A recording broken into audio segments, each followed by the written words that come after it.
നമസ്കാരം. മലയാളി വാർത്തയിലേക്ക് സ്വാഗതം. ജമ്മു കാശ്മീരിലെ നൌഗാം പോലീസ് സ്റ്റേഷനിൽ ഭീകരിൽ നിന്ന് പിടിച്ചെടുത്ത സ്ഫോടന വസ്തുക്കൾ പൊട്ടിത്തെറിച്ച് 7 പേർ മരിച്ചു. 20 പേർക്ക് പരിക്കേറ്റു. പരിക്കേറ്റവരിൽ 5 പേരുടെ നില ഗുരുതരമാണ്. സ്ഫോടനത്തിൽ സ്റ്റേഷനും വാഹനങ്ങളും കത്തിയമർന്നു. ഡൽഹി ചെങ്കോട്ട സ്ഫോടന കേസിൽ ഉൾപ്പെടെ അറസ്റ്റിലായവരിൽ നിന്നും ജമ്മു കാശ്മീർ പോലീസ് പിടിച്ചെടുത്ത സ്ഫോടക വസ്തുക്കളാണ് പൊട്ടിത്തെറിച്ചത്. ഇവ പരിശോധിക്കുന്നതിനിടയിൽ ഇവ പൊട്ടിത്തെറിക്കുകയായിരുന്നുവെന്നാണ് നിഗമനം. അതിനിടെ അട്ടിമറി സാധ്യതയും പരിശോധിക്കുന്നുണ്ട്.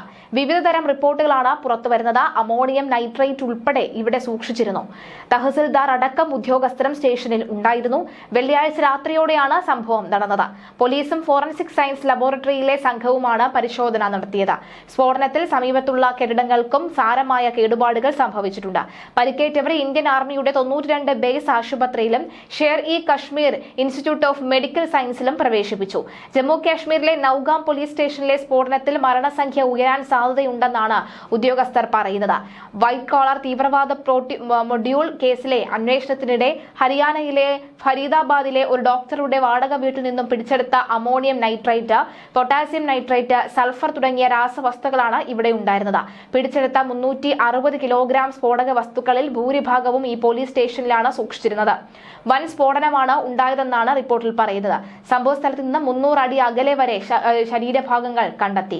മജിസ്ട്രേറ്റിന്റെ സാന്നിധ്യത്തിൽ അമോണിയം നൈട്രേറ്റ് സീൽ ചെയ്യുന്നതിനിടയിൽ തീ പിടിച്ചതാകാമെന്നാണ് പ്രാഥമിക നിഗമനം. പോലീസ് സ്റ്റേഷൻ വളപ്പിൽ നിർത്തിയിട്ടിരുന്ന ഒരു കാറിൽ IED ഘടിപ്പിച്ച് സ്ഫോടനം നടത്തിയതാകാനുള്ള സാധ്യതയുണ്ടെന്നും തള്ളിക്കളയുന്നില്ല. ജെയ്ഷെ മുഹമ്മദിന്റെ നിഴൽ സംഘടനയായ PAFF ആക്രമണത്തിന്റെ ഉത്തരവാദിത്വം ഏറ്റെടുത്തുവെന്ന സ്ഥിരീകരിക്കാത്ത റിപ്പോർട്ടുകളും പുറത്തുവരുന്നു. ഏതായാലും വിശദ അന്വേഷണം നടക്കും. ഡൽഹിയിലെ ചെങ്കോട്ടയ്ക്കടുത്ത് നടന്ന കാർ സ്ഫോടനവുമായി ഇതിന് ബന്ധമുണ്ടെന്നാണ് വിവരം. ചെങ്കോട്ട സ്ഫോടനവുമായി ബന്ധപ്പെട്ട് ഒരു ഡോക്ടർ കൂടി അറസ്റ്റിലായിരുന്നു. ഹാപൂരിൽ നിന്ന് ഡോക്ടർ ഷഹീനുമായി ബന്ധമുള്ള ഡോക്ടർ ഫറൂഖാണ് പിടിയിലായത്.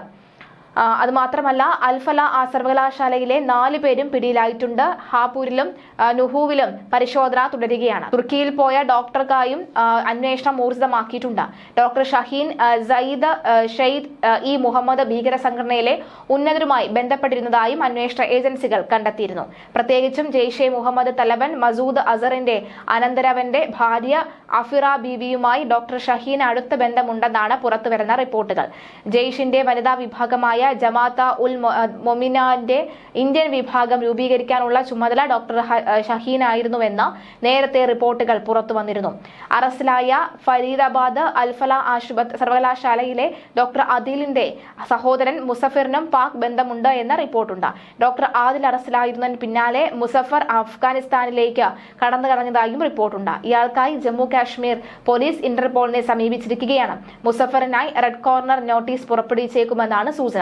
ഉമർ നബിക്കൊപ്പം മുസഫർ തുർക്കി സന്ദർശിച്ചിരുന്നുവെന്നും റിപ്പോർട്ടിൽ പറയുന്നു. ഫരീദാബാദ് കേന്ദ്രീകരിച്ച് വൈറ്റ് കോളർ തീവ്രവാദ മൊഡ്യൂളിനെതിരെ തുടങ്ങിയ അന്വേഷണത്തിലാണ് സ്ഫോടക വസ്തുക്കൾ പിടികൂടിയത്. ഈ സംഘത്തിന്റെ ഭാഗമായ ഡോക്ടർ ഉമർ നബിയാണ് ഡൽഹിയിൽ സ്ഫോടനം നടത്തിയത് എന്ന് സ്ഥിരീകരിച്ചിരുന്നു.